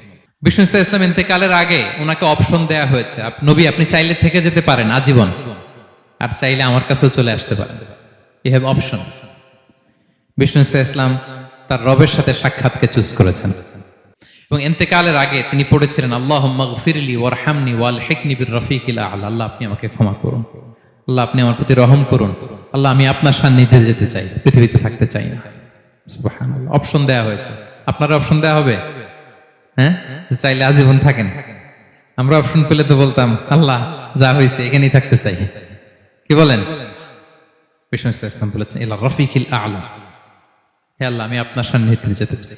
বিষ্ণু ইসলাম ইন্তেকাল করলেন এবং উম্মার জন্য এটা সবচাইতে বড় ফিতনা এবং পরীক্ষা ছিল। এর চেয়ে বড় কষ্টদায়ক বিষয় ছিল না উম্মার জন্য বিষ্ণু ইসলামের ইন্তেকাল। তিনি যখন ইন্তেকাল করলেন সাহাবারা পাগলের মতো হয়ে গেল। ওমরে ফারুক উনি বিশ্বাসই করে না, মানে আমার নবী মরতে পারে এটা উনি ভাবতেই পারেন। উনি নাঙ্গা তলোয়ার বের করে বলতে আরম্ভ করলেন, যে বলবে মোহাম্মদ মারা গিয়েছে আমি তার গর্দান উড়িয়ে ফেলব। পরিস্থিতি অত্যন্ত ভয়ঙ্কর। আবু বকর রাদিয়াল্লাহু তাআলা আনহু তিনি আয়াত তেলাওয়াত করলেন, ওমা মুহাম্মাদুন ইল্লা রাসূল কদ খালাত মিন ক্বাবলিহির রুসুল। মুহাম্মদ রাসূল ছাড়া কিছু নন, তার আগে অনেক রাসূল এভাবে চলে গেছে। তিনি যদি মারা যায় বা শহীদ হয় তোমরা কি আবার আগের কুফরিতে ফিরে যাবে? এই আয়াত যখন তেলাওয়াত করলেন ওমর ফারুক হাঁটু গেড়ে বসলেন। তিনি বললেন, এই আয়াত তো আমি আগেও জানতাম, অনেক তেলাওয়াত করেছি, কিন্তু আমার মনে হলো এই মাত্র আয়াতটা নতুন করে শুনলাম, এই মাত্রই বোধহয় কোরআনের এই আয়াতটা নাজিল হয়েছে। সাকিফায়ে বনু সাঈদার মধ্যে সবাই বসে আবু বকর রাদিয়াল্লাহু তাআলা আনহুকে খলিফা হিসেবে নির্বাচিত করা হলো। বিষ্ণু ইসলামের ইন্তেকাল শেষ, গোসল দেয়া শেষ। আমরা যেমনি মারা গেলে আমাদের জামা খুলে অন্য একটা জামা পরিয়ে গোসল দেয়া হয়, বিষ্ণু ইসলামের ক্ষেত্রে এটা হয়নি। ওনার গায়ের জামা খোলা হয়নি, যে জামাটা ছিল ওই জামাটার উপরই গোসল দেয়া হয়েছে, ওনার ইউনিকনেস। এবং বিষ্ণু ইসলামের জানাজার নামাজে কেউ ইমামতি করেনি। কে হবেন ইমাম? উনিই তো ইমাম, গোটা বিশ্বের ইমাম, ঠিক কিনা বলেন? কে হবে ওনার জানাজার ইমাম? কেউ না। সাহাবারা ডিসাইড করলেন কেউ ইমামতি করবে না। 5-7 জন করে দরজা দিয়ে, এই দরজা দিয়ে ঢুকে নিজেরা জানাজার নামাজ পড়ে ওদিক দিয়ে বের হয়ে যাচ্ছে। এইভাবে পুরা উম্মাহ সব সাহাবারা নিজেরা জানাজার নামাজ পড়েছে। এবং নবীদের বৈশিষ্ট্য হচ্ছে নবীরা যেখানে মারা যায় ওখানেই কবর দিতে হয়, জানেন এটা? বিষ্ণু ইসলাম মারা গিয়েছিলেন আম্মাজান আয়েশা রাদিয়াল্লাহু তাআলা আনহার ঘরে, ফলে ওখানে বিষ্ণু ইসলামের কবর হয়েছে, ওখানেই কবর। এবং ওই কবর দেওয়ার পরেই, ওই কবর দেওয়া ঘরের ভেতরে আম্মাজান আয়েশা রাদিয়াল্লাহু তাআলা আনহা যতদিন বেঁচে ছিলেন ওখানেই ছিলেন, কবরের পাশে। এরপরে বাবা মারা গেলেন আবু বকর, বিষ্ণু ইসলামের পাশে কবর দেয়া হলো, বাবা আর স্বামীর পাশেই থাকলেন। এরপর ওমরে ফারুক মারা গেলেন, ওনারও কবর দেয়া হলো। কিন্তু এখন তো আর বাবা আর স্বামীর সাথে পর্দা নাই, ওমরে ফারুকের সাথে তো পর্দা আছে। তো তখন তিনি, ঘরটা হয়ে গেছে ছোট, 3টা কবরে অনেক জায়গা স্পেস নিয়ে গেছে, এখন অল্প একটু জায়গা পর্দা টাঙাই দিলেন ওমরে ফারুকের সাথে পর্দা হিসেবে, ছোট্ট একটা জায়গায় যতদিন বেঁচে ছিলেন ওখানটাতেই ছিলেন। ওমরে ফারুক যখন আমিরুল মুমিনিন খলিফা, তখন ছেলে আব্দুল্লাহকে পাঠিয়েছিলেন যে যাও একটা অনুমতি আগে থেকে নিয়ে রাখো আম্মাজান আয়েশার কাছ থেকে, যেহেতু ঘরটা ওনার, ওনাকে বলে রাখো যে আমি মারা গেলে যেন আমার 2 বন্ধু মুহাম্মদ সাল্লাল্লাহু আলাইহি ওয়াসাল্লাম এবং আবু বকরের পাশে যেন কবর দেয়া হয়। তো আব্দুল্লাহ এসে বলল, আব্বা জান তো এই পয়গাম পাঠিয়েছেন। তো আয়েশা রাদিয়াল্লাহু তাআলা আনহা বললেন, আমার খুব ইচ্ছা ছিল আমি আমার স্বামী এবং বাবার পাশে শোব, কিন্তু আমিরুল মুমিনিন যখন চেয়েছেন এটাকে আমি ফিরিয়ে দিতে পারি না। ঠিক আছে যাও, তোমার আব্বাকে বলো তোমার আব্বাই শোবেন ওই জায়গায়। আচ্ছা। তো ওমরে ফারুক আপনারা জানেন অ্যাসাসিনেশনে ইন্তেকাল করেছেন, আত্মাইর আঘাতে ছুরিকাঘাত করা হয়েছে, কয়েকবার স্টেবিং। এত জখম হয়েছে, দুধ দিলে ওই জায়গা দিয়ে দুধ বের হয়ে যায় না, বীজ পানি দিলে বের হয়ে যায়। তো সবাই বলল, আমিরুল মুমিনিন আপনি এবার ওসিয়ত করেন, কে হবে আপনার পরে লিডারশিপ, কে নিবে? মুসলিম উম্মাহ তো অনেক বড় হয়ে গেছে। তখন তিনি ওসিয়ত করলেন এবং ছেলেকে আব্দুল্লাহকে আবার বললেন যে আব্দুল্লাহ আবার যাও, যে আম্মাজানের থেকে অনুমতি নাও। বলতেছে অনুমতি না নিলাম আর অনেক আগে, উনি তো বলছে আপনি মারা গেলে ওখানেই শোবেন। বলতেছে না, তখন আমি আমিরুল মুমিনিন ছিলাম, এখন তো কিছুক্ষণ পরেই মারা যাবে, এমন হতে পারে আমার ভয়ে বা লজ্জায় তখন অনুমতি দিছে, এখন আর দিবেন, আবার যাও। আবার গেল। আয়েশা রাদিয়াল্লাহু তাআলা আনহা বললেন, না এখন আমি আগের কথার উপরে আছি, তোমার আব্বাই সেখানে শোবে। সুবহানাল্লাহ। ওমরে ফারুক ওখানে শুলেন। তখন তিনি পর্দা আরম্ভ করলেন আম্মাজান আয়েশা। তাহলে রাসূল সাল্লাল্লাহু আলাইহি ওয়াসাল্লামের কবরটা হচ্ছে আম্মাজান আয়েশা রাদিয়াল্লাহু তাআলা আনহার ঘরের ভেতরেই। আপনারা মসজিদে নববী যারা ভিজিট করেছেন তারা জানেন যে আপনারা যখন কিবলামুখী হয়ে নামাজ পড়েন, বাম দিকে বিষ্ণু সাল্লাল্লাহু আলাইহি ওয়াসাল্লামের কবর, সেখানে রাসূল সাল্লাল্লাহু আলাইহি ওয়াসাল্লামের পাশে আবু বকর এবং ওমরে ফারুক রাদিয়াল্লাহু তাআলা আনহুমা শুয়ে আছেন। রাসূল সাল্লাল্লাহু আলাইহি ওয়াসাল্লামের কবর থেকে মিম্বার পর্যন্ত এই পুরো জায়গাটা রাউদাতুম মিন রিয়াদিল জান্নাহ, দুনিয়ার বুকে জান্নাতের একটা টুকরা। এবং আম্মাজান আয়েশা বলতেন যে আমাকে আল্লাহ এমন কিছু দিয়েছেন যেটা অন্য নারীকে দেননি। কি কি? 1 নাম্বার, আমি হচ্ছে একমাত্র বিষ্ণু সাল্লাল্লাহু আলাইহি ওয়াসাল্লামের কুমারী স্ত্রী। আয়েশা রাদিয়াল্লাহু তাআলা আনহা ছাড়া আর যত স্ত্রী ছিলেন সবাই ছিলেন বিধবা, তিনি একমাত্র কুমারী স্ত্রী। তিনি এবং রাসূল সাল্লাল্লাহু আলাইহি ওয়াসাল্লাম যখন শীতের রাতে একই কম্বলের নিচে রাত্রি যাপন করতেন, তখনও কোরআনের আয়াত নাজিল হতো। আমাদের আয়েশা বলেন, আমার চরিত্রের উপর কালিমা লেপন করতে চেয়েছিল মদিনার মুনাফিকেরা, আমার পবিত্রতা বর্ণনা করে সূরা আহজাবে আল্লাহ তাআলা কোরআনের আয়াত নাজিল করেছেন। আমার ঘরের মধ্যে বিষ্ণু ইসা ইসলামের কবর এবং আমার কোলে মাথা রেখে বিষ্ণু ইসা ইসলাম শেষ নিঃশ্বাস ত্যাগ করেছেন। অন্য কোন নারীকে, কোন স্ত্রীকে আল্লাহ তাআলা এই সৌভাগ্য দেন নাই। আল্লাহু আকবার। তার বিষ্ণু ইসা ইসলামের একটা ইউনিকনেস হচ্ছে, কেউ ওনার জানাজার নামাজের ইমামতি করেন নাই, কেউ করেননি, আলাদা আলাদা ভাবে লোকজন নামাজ পড়েছে। উনি উনার কবরে এখনো জীবিত অবস্থায় আছেন, হায়াতুন নবী। তবে আমরা এখন যেরকম জীবিত এরকম নয়, বারজাকি জগতের জীবিত। তিনি ইন্তেকাল করেছেন, মৃত্যুবরণ করেছেন নিঃসন্দেহে, তিনি বারজাকি জগতে চলে গিয়েছেন, কিন্তু সেই জগতে তিনি জীবিত। আমরা যখন নবী সাল্লাল্লাহু আলাইহি ওয়াসাল্লামকে সালাম দেই, দুরূদ পাঠ করি, বিষ্ণু সাল্লাল্লাহু আলাইহি ওয়াসাল্লাম কবর থেকে ওই সালামের উত্তর দেন। আল্লাহ তাআলা ওনার রূহটাকে ফিরিয়ে দেন, উত্তর দেন। সাহাবারা বললেন, ইয়া রাসূলুল্লাহ, কিভাবে আপনি উত্তর দেন? আপনার দেহ মাটি খেয়ে ফেলবে না? রাসূল সাল্লাল্লাহু আলাইহি ওয়াসাল্লাম বললেন, ইন্নাল্লাহ তাবারাকা ওয়া তাআলা হাররামা আলাল আরদি আজসাদাল আম্বিয়া। আল্লাহ তাআলা নবীদের দেহকে নষ্ট করা মাটির জন্য হারাম করে দিয়েছেন। কোন মাটি কোন নবীর দেহকে টাচ করতে পারে না, নষ্ট করতে পারে না। নবীরা কবরে জীবিত, সেখানে সালাত আদায় করে, তাদেরকে স্পেশাল রিজিক দেয়া হয়। এটাকেই বলা হয় হায়াতুন নবী, তিনি বারজাকি জগতে জীবিত। এবার কিয়ামতে বিষ্ণু সাল্লাল্লাহু আলাইহি ওয়াসাল্লামের কি ফিচার থাকবে একটু কিয়ামতটা শুনে শেষ করি। বিষ্ণু সাল্লাল্লাহু আলাইহি ওয়াসাল্লাম বলেন, আনা আউয়ালু মান ইয়ানশাক্কু আনহুল কবরু। কিয়ামতের দিন ময়দানে মাহশারে, হাশরের ময়দানে সর্বপ্রথম আমি কবর ফুঁড়ে উপরে উঠে দাঁড়াবো। কে উঠে দাঁড়াবে? বিষ্ণু সাল্লাল্লাহু আলাইহি ওয়াসাল্লাম সর্বপ্রথম কবর ফুঁড়ে উনি উঠে দাঁড়াবেন। এবং হাশরের ময়দানে উনি কোথায় দাঁড়াবেন? ওনার জন্য একটা স্পেশাল জায়গা থাকবে, জায়গাটার নাম হচ্ছে মাকামে মাহমুদ। জায়গাটার নাম কি? মাকামে মাহমুদ। ওইখানে বিষ্ণু সাল্লাল্লাহু আলাইহি ওয়াসাল্লাম মাকামে মাহমুদে দাঁড়াবেন। আল্লাহ তাআলা বলেন, ওয়ামিনাল লাইলি ফাতাহাজ্জাদ বিহি নাফিলাতাল লাক আসা আই ইয়াবআসাকা রাব্বুকা মাকামান মাহমুদা। ওখানে বিষ্ণু সাল্লাল্লাহু আলাইহি ওয়াসাল্লাম দাঁড়াবেন। এবং বিষ্ণু সাল্লাল্লাহু আলাইহি ওয়াসাল্লাম বলেন, আজান শোনার পরে কেউ যদি এই দোয়াটা পড়ে, আল্লাহুম্মা রাব্বা হাযিহি দাওয়াতিত তাম্মা ওয়াস সালাতিল কাইমা আতি মুহাম্মাদানিল ওয়াসিলাতা ওয়াল ফাদিলা ওয়া বা'আথহু মাকামান মাহমুদা আল্লাযী ওয়া'আদতা। এই দোয়াটা যে পড়ে আজান শোনার পরে, বিষ্ণু সাল্লাল্লাহু আলাইহি ওয়াসাল্লাম বলেন, হাল্লাত লাহু শাফাআতি ইয়াউমাল কিয়ামা। কিয়ামতের দিন তার জন্য সুপারিশ করা আমি নবীর জন্য ওয়াজিব হয়ে যায়। যারা পড়েন না পড়বেন। মাকামে মাহমুদে তিনি সেজদায় লুটিয়ে থাকবেন এবং সেদিন তিনি সুপারিশ করবেন, সাহিবুশ শাফাআ, তিনি সুপারিশ করবেন। অন্য কোন নবী সুপারিশের সাহস স্পর্ধাও দেখাবে। আদম আলাইহিস সালাম, নূহ আলাইহিস সালাম, ইব্রাহিম আলাইহিস সালাম সবাই একজন আরেকজনকে রেফার করে, একজন আরেকজনকে রেফার করে, বলবে আমি পারবো না, উনি উনি উনি উনি বলতে বলতে বিষ্ণু ঈসা ইসলামের কাছে যাবে। মানুষগুলো হয়রান হয়ে যাবে, ক্লান্ত শ্রান্ত ঘর্মাক্ত পিপাসার্ত মানুষগুলো। 50,000 বছর হবে সেই দিনটা, কিয়ামতের দিন। মানুষগুলো পেরেশান, যেই নবীর কাছে যায় বলে পারবো না, উনি উনি শেষ পর্যন্ত এটা যে বিষ্ণু ঈসা ইসলামের কাছে ঠেকবে। বিষ্ণু ঈসা ইসলাম কোথায় থাকবেন যেন? জায়গাটার নাম মাকামে মাহমুদে সেজদা অবস্থায় থাকবেন। সেজদা অবস্থায় থাকবেন। সব নবীরা বলবে নাফসি নাফসি, আল্লাহ তুমি আমারে বাঁচাও, আল্লাহ আমারে বাঁচাও, আল্লাহ আমারে বাঁচাও। কিন্তু বিষ্ণু ঈসা ইসলাম সেই মাকামে মাহমুদের সেজদায় লুটিয়ে কাঁদতে থাকবেন আর বলবেন উম্মতি উম্মতি উম্মতি, হে আল্লাহ আমার গুনাহগার উম্মতকে বাঁচাও, আল্লাহ আমার গুনাহগার উম্মতকে তুমি বাঁচাও। কাঁদতে থাকবেন বিষ্ণু ঈসা ইসলাম ওই জায়গায়।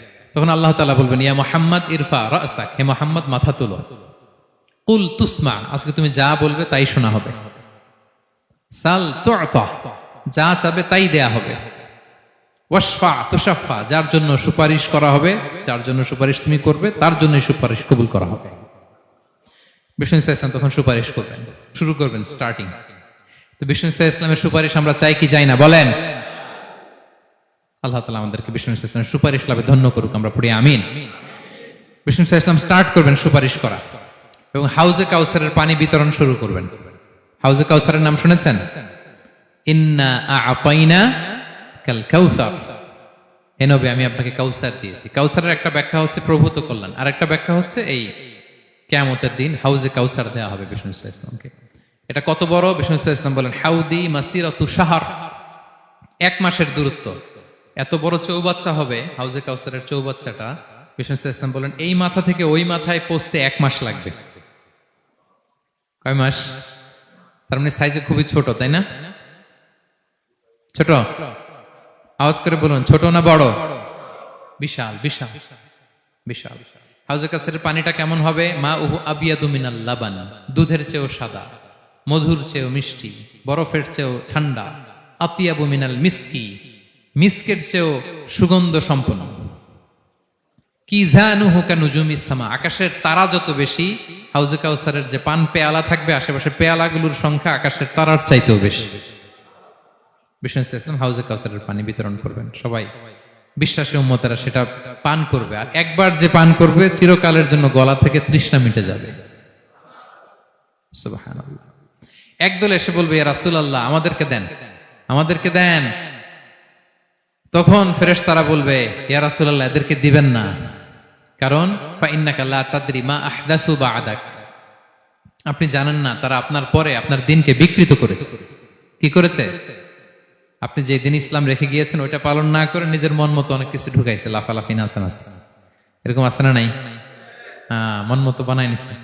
হে নবী আপনার পরে মন মতো তারা ইসলাম পালন করেছে, বিকৃত করেছে, আপনি তাদেরকে দিবেন না।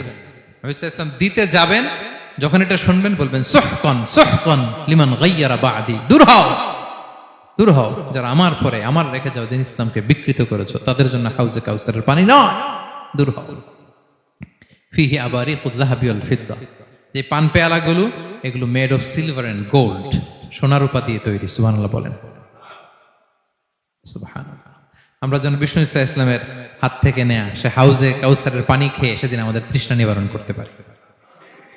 প্রিয় ভাইয়েরা, সর্বশেষ বিষ্ণু ইসলামের সর্বশেষ যে ফিচার সেটা হচ্ছে বিষ্ণু ইসলাম বলেন আনা আউয়ালু কারিই বাবিল জান্নাহ, I am the first one who knock the door of paradise. আমি হচ্ছি ওই ব্যক্তি যে সর্বপ্রথম আল্লাহর জান্নাতের দরজায় যে নক করবে। বিচার শেষে সর্বপ্রথম জান্নাতের দরজায় নক করবে কে? বিষ্ণু ইসলাম। তখন জান্নাতের দরজার রক্ষী ফেরেশতার নাম খাজেন। কি নাম? সে বলবে মানিল কারি, who is knocking the door? তখন বিষ্ণু ইসলাম বলবেন আনা মুহাম্মদ রাসূলুল্লাহ, আমি মুহাম্মদ রাসূলুল্লাহ বলছি। তখন খাজেন বলবে আহলান ওয়া সাহলান, আপনার জন্যই আমি অপেক্ষা করতেছি। আল্লাহ বলে দিয়েছেন আপনার আগে কারো জন্য যেন জান্নাতের দরজা খোলা না হয়। বিষ্ণু ইসলাম তার বিশাল উম্মতে মুহাম্মাদীকে নিয়ে জান্নাতের ভেতরে প্রবেশ করবেন। আমরাও যেন সেই সৌভাগ্যবান কাফেলার ভেতরে থাকতে পারি। আমরাও যেন বিষ্ণু ইসলামের সেই বিশাল কাফেলা একসাথে থেকে আমাদের পেয়ারা হাবিবের সাথে আল্লাহর জান্নাতে ঢুকতে পারি। আমরা সবাই পড়ি আমিন। প্রিয় ভাইরা, বিষ্ণু ইসলাম সবাইকে নিয়ে জান্নাতে ঢুকবেন। তাহলে এই যে 20টা পয়েন্ট আপনাদের সাথে শেয়ার করেছি, এগুলো হচ্ছে distinctive characteristics of prophet Muhammad সাল্লাল্লাহু আলাইহি ওয়াসাল্লাম। এটা অন্য কাউকে বিষ্ণু ইসলাম ছাড়া আল্লাহ তাআলা কাউকে আর এগুলো দেননি। তাহলে এগুলো থেকে আমাদের কি শিক্ষা? কয়েকটা লেসন শেয়ার করে আমরা শেষ করে দেব ইনশাআল্লাহ। 1 নাম্বার লেসন হচ্ছে প্রিয় ভাইরা, বিষ্ণু ইসলামের এই ইউনিক ফিচার গুলো শুনে আমরা কি বুঝলাম, কি জানলাম, সেটা হচ্ছে প্রথম লেসন হচ্ছে আমাদের এই যে আপনারা অনেকে দেখলাম যে শুনে অবাক হচ্ছেন এবং অনেকে বলতেছেন যে এই প্রথম শুনলাম এটা। তার মানে অনেক কিছু আমরা জানি, কিন্তু বিষ্ণু ইসলামের জীবনের ব্যাপারে অনেক কিছু আমরা জানি না। আমরা কেউ শেক্সপিয়ার পড়েছি, কার্ল মার্কস পড়েছি, আমরা রবীন্দ্রনাথ পড়েছি ঠিকই, বঙ্কিমচন্দ্র চট্টোপাধ্যায় পড়েছি, শরৎচন্দ্র পড়েছি, হুমায়ুন আহমেদ পড়েছি, হ্যারি পটার পড়েছি, কেউ কত কি যে উপন্যাস গল্প বাকি নাই আমাদের, সব পড়েছি, কিন্তু বিষ্ণু ইসলামের একটা সিরাত উল্টে দেখা হয়নি। এরকম আছে না নাই? অনেক পড়েছি কিন্তু বিষ্ণু ইসলামের সিরাত পড়ি নাই, তার মানে কিছুই পড়িনি। প্রথম লেসন হচ্ছে একবার হলেও জীবনে আমাদের বিষ্ণু ইসলামের সিরাতটা পড়ে দেখা উচিত। আগামী বছরের রবিউল আউয়াল আসার আগেই আমরা একটা ভালো সিরাত গ্রন্থ শুরু থেকে শেষ পর্যন্ত পড়ব। তাহলে রাসূল ইসলামের সিরাত যেন আমরা পড়ি প্রিয় ভাইরা। 1 নাম্বার লেসন, যারা পড়েছেন তারা আবার নতুন করে পড়বেন, নতুন করে রিভাইজ দিবেন। কি বলেন? 2 নাম্বার লেসন হচ্ছে কেন আমরা পড়ব? রাসূল ইসলামের জীবনী পড়ার মধ্য দিয়ে প্রিয় নবীজির প্রতি আমাদের ভালোবাসা বৃদ্ধি পায় এই যে আজকে এটা শুনে আপনাদের প্রিয় নবী সাল্লাল্লাহু আলাইহি ইসলামের প্রতি আকর্ষণ, ভালোবাসা বৃদ্ধি পেয়েছে না? বলেন, পেয়েছে। সিরাত যখন আপনি পড়বেন আপনি অবাক হবেন, এত চমৎকার জীবনে ছিল আমার প্রিয় নবীজির, ওনার প্রতি ভালোবাসা বৃদ্ধি পাবে। আর নবীর প্রতি ভালোবাসার দরকার আছে না নাই? বলেন।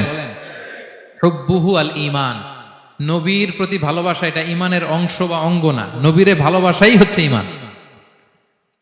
নবীর ভালোবাসাটাই কি? ঈমান। আপনার নবীর ভালোবাসা নাই তো আপনার ঈমানই নাই। বিষ্ণু বলেন, লা ইউমিনু আহাদুকুম হাত্তা আকুনা আহাব্বা ইলাইহি মিন ওয়ালাদিহি ওয়া ওয়ালিদিহি ওয়ান নাসি আজমাইন। বিষ্ণু বলেন, সে প্রকৃত মুমিনই হতে পারবে না যতক্ষণ না সে তার সন্তানের চেয়ে, তার পিতার চেয়ে, দুনিয়ার সবকিছুর চাইতে আমি নবীকে যদি বেশি প্রায়োরিটি না দেয়, আমি নবীকে যদি সবচেয়ে বেশি ভালো না বাসে, সে মুমিনই হতে পারবে না। তাহলে আমাদের হৃদয়ে সবচেয়ে বেশি থাকতে হবে বিশ্বনবীর ভালোবাসা, ঠিক কিনা বলেন? এই যে আমরা মুম্বাইতে ভারতের কারা কারা বিশ্বনবীর নামে কটূক্তি করেছে, হ্যাঁ, 12,000 নবী প্রেমিক মার্চ টু মুম্বাই ঘোষণা দিয়েছে, ঠিক কিনা বলেন? এটা হচ্ছে নবীর প্রতি ভালোবাসা, এটাই ঈমান।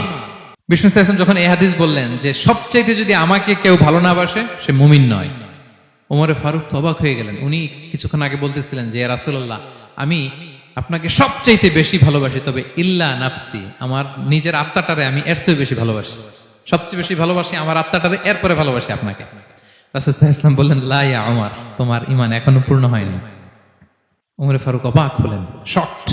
তিনি বললেন, এতে যদি আমার ঈমানই পূর্ণ না হয়, যার কারণে আমি আখিরাত চিনলাম, জান্নাত চিনলাম, আল্লাহর পরিচয় পেলাম, তিনি তো আমার কাছে সবচেয়ে বেশি প্রিয়, মুহূর্তেই তিনি দ্ব্যর্থহীন কণ্ঠে ঘোষণা করলেন যে ইয়া রাসূলুল্লাহ, ঠিক এই মুহূর্ত থেকে দুনিয়ার সবকিছু, এমনকি আমার নিজের জানের চাইতেও, আত্মার চাইতেও আমি আপনাকে বেশি ভালোবাসি। বিশ্বনবী বললেন, সহিহ বুখারীর বর্ণনা, আল আন ইয়া ওমর, ওমর এখন কামুলা ঈমানু, এই মাত্র তোমার ঈমানটা পরিপূর্ণ হয়েছে। তাহলে আপনি যদি সিরাত পড়েন আপনার ঈমান পূর্ণ হবে, ঈমানের পূর্ণতা প্রাপ্তি হবে। 3 নম্বর লেসন হচ্ছে সিরাত পড়লে যে লাভ। রাসূল সাল্লাল্লাহু আলাইহি ওয়াসাল্লামের জীবনে অনেক আপস এন্ড ডাউন ছিল, বিপদ ছিল, চড়াই উতরাই পেরিয়ে তিনি শেষ পর্যন্ত গিয়েছেন। এই বিপদগুলো আপনার জীবনেও আসে, সেক্ষেত্রে আপনি কানেক্ট করতে পারবেন। যেমন আপনার জীবনে আপনি অসুস্থ হন না মাঝে মাঝে, নবীও অসুস্থ হতেন, তো আপনি জানতে পারবেন যে উনি অসুস্থ হইলে কি করতেন। আপনার জীবনে যেমনি বিপদ আসে, রাসূল সাল্লাল্লাহু আলাইহি ওয়াসাল্লামের জীবনে তো বিপদ এসেছে, তাহলে বিপদগ্রস্ত হলে কি করতে হবে এটা আপনি জানতে পারবেন। যারা বিবাহিত, মাঝে মাঝে স্ত্রীর সাথে মনোমালিন্য হয় না? কথা কন না কেন? হয়। রাসূল সাল্লাল্লাহু আলাইহি ওয়াসাল্লামেরও হতো এটা, মানবীয় কারণে স্ত্রীদের সাথে মনোমালিন্য হতো। ওই পরিস্থিতিতে রাসূল সাল্লাল্লাহু আলাইহি ওয়াসাল্লাম কিভাবে ডিল করতেন? সমাধান পাবেন, সলিউশন পাবেন, সান্ত্বনা পাবেন। তাহলে জীবনের পরতে পরতে আপনি রাসূল সাল্লাল্লাহু আলাইহি ওয়াসাল্লামের সিরাত থেকে সমাধান খুঁজে পাবেন, সান্ত্বনা পাবেন যদি সিরাত পড়েন। 4 নাম্বার, সিরাত অধ্যয়নের মাধ্যমে তাকে ফলো করার অনুপ্রেরণা পাওয়া যায়। আমরা ফলো করব কাকে? মুহাম্মদ সাল্লাল্লাহু, আমরা হচ্ছে তার ফলোয়ার, মুহাম্মদ সাল্লাল্লাহু আলাইহি ওয়াসাল্লামের ফলোয়ার, ঠিক কিনা বলেন? এবং আল্লাহর ভালোবাসা যদি আমরা পেতে চাই, আল্লাহ বলেন ফাত্তাবিউনি ইউহিব্বুকুমুল্লাহ, যদি আল্লাহর ভালোবাসা চাও নবী সাল্লাল্লাহু আলাইহি ওয়াসাল্লামের অনুসরণ করো, এটা আবশ্যক, করতেই হবে। তাহলে সিরাত যদি আমরা পাঠ করি, তার বিষ্ণু সাল্লাল্লাহু আলাইহি ওয়াসাল্লামকে অনুসরণ করার প্রেরণা আমাদের মধ্যে আসবে। সব শেষ কথা হচ্ছে তার প্রতি ভালোবাসার নমুনা হিসেবে আমরা যেন তার প্রতি বেশি বেশি দুরূদ শরীফ পড়ি। আল্লাহুম্মা সাল্লি ওয়া সাল্লিম ওয়া বারিক আলাইহি সাল্লাল্লাহু আলাইহি ওয়াসাল্লাম। আল্লাহুম্মা সাল্লি আলা মুহাম্মদ ওয়া আলা আলি মুহাম্মদ কামা সাল্লাইতা আলা ইব্রাহিম ওয়া আলা আলি ইব্রাহিম ইন্নাকা হামিদুম মাজিদ। আল্লাহুম্মা বারিক আলা মুহাম্মদ ওয়া আলা আলি মুহাম্মদ কামা বারাকতা আলা ইব্রাহিম ওয়া আলা আলি ইব্রাহিম ইন্নাকা হামিদুম মাজিদ। পারেন না এগুলো আপনারা? যে যেটা পারেন বেশি বেশি দুরূদ পড়বেন। দুরূদ এটা এমন ইবাদত, এই ইবাদত আল্লাহ নিজেও করে, ফেরেশতাদেরও করতে বলে, আমাদেরও করতে বলে। ইন্নাল্লাহা ওয়া মালাইকাতাহু ইউসাল্লুনা আলান নবী, আল্লাহ এবং ফেরেশতা ওনারাও রাসূল সাল্লাল্লাহু আলাইহি ওয়াসাল্লামের উপর দুরূদ পাঠায়। হে বিশ্বাসীরা, ইয়া আইয়ুহাল্লাযীনা আমানু সাল্লু আলাইহি ওয়া সাল্লিমু তাসলিমা। আল্লাহুম্মা সাল্লি ওয়া সাল্লিম ওয়া বারিক আলাইহি। রাসূল সাল্লাল্লাহু আলাইহি ওয়াসাল্লামের উপর বেশি বেশি দুরূদ পাঠ করতে হবে। একবার যে দুরূদ পড়ে আল্লাহ বলে তার উপর আমি 10টা রহমত নাজিল করি। বিশেষ করে জুমার দিনে রাসূল সাল্লাল্লাহু আলাইহি ওয়াসাল্লামের প্রতি আমরা যেন বেশি বেশি দুরূদ পড়ি। কোন দিনে মনে থাকবে? জুমার দিনে এক সুন্নাত হচ্ছে সূরা কাহাফ তেলাওয়াত করা, আর একটা সুন্নাত হচ্ছে বেশি বেশি বিষ্ণু সাল্লাল্লাহু আলাইহি ওয়াসাল্লামের উপর কি পড়া? দুরূদ পাঠ করা। মনে থাকবে তো? তাহলে প্রিয় ভাইরা, আসুন আমরা প্রতিজ্ঞা করি, আমরা বিষ্ণু সাল্লাল্লাহু আলাইহি ওয়াসাল্লামের একটা ভালো সিরাত গ্রন্থ শুরু থেকে শেষ পর্যন্ত আগামী রবিউল আউয়াল মাস আসার আগে আমরা পড়ব। জীবনের প্রতিটি ক্ষেত্রে নবী সাল্লাল্লাহু আলাইহি ওয়াসাল্লামের অনুসরণ করব। হ্যাঁ, পারা যাবে? ফ্যামিলিতে, সমাজে, রাজনৈতিক ময়দানে, সব জায়গায় বিষ্ণু ঈসা ইসলামের অনুসরণের দরকার আছে না নাই? তাকেই অনুসরণ করতে হবে। মুক্তি পেতে চাইলে তাকেই অনুসরণ করতে হবে। আসুন জীবনের প্রতিটি অঙ্গনে আমরা যেন শুধু তাকেই অনুসরণ করি, কারণ তাকে অনুসরণ করার মধ্যেই রয়েছে আমাদের জীবনের আলোকস্নাত মুক্তি। আল্লাহ তাআলা আমাদের সবাইকে কথাগুলো বোঝার ও আমল করার তৌফিক দান করুন। হাদা মা ইনদি ওয়াল ইলমু ইনদাল্লাহি আলাইহি তাওয়াক্কালতু ওয়া ইলাইহি উনীব। ওয়াসসালামু আলাইকুম ওয়া রাহমাতুল্লাহি তাআলা ওয়া বারাকাতুহু।